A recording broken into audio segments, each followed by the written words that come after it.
الأبطال لا نحني الرؤوس، إننا للمجد أرخصنا النفوس. خالد في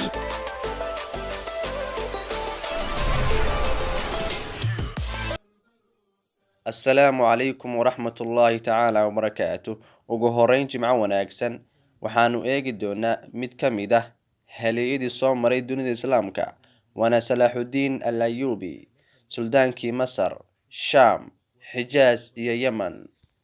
Yuusuf bin Ayyub waxa uu ku dhashay magaalada Tikrit ee wadanka Ciraaq. waxa uu ahaa Kurdi.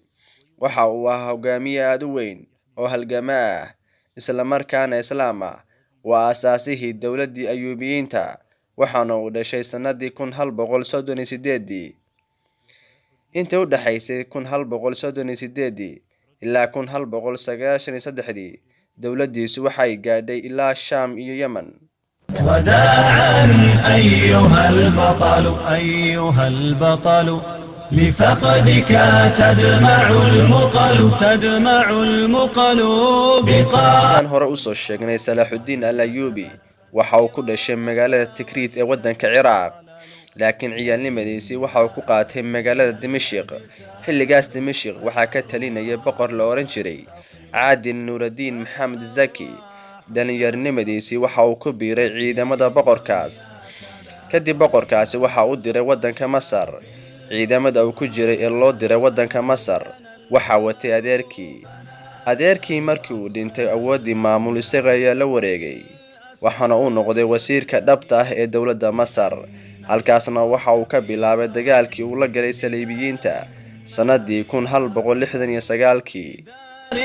ما بها ملل بجنات وروضات بها الأنهار والحلل بها الحور.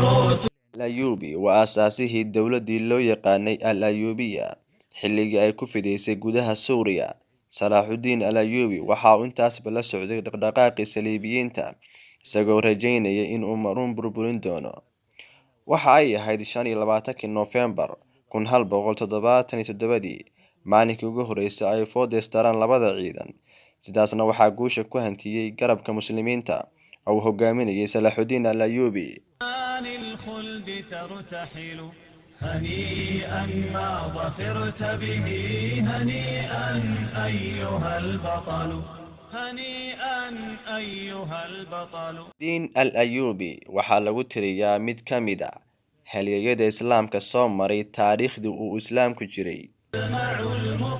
تدمع المقل بقاع الأرض قد ندبت فراقك.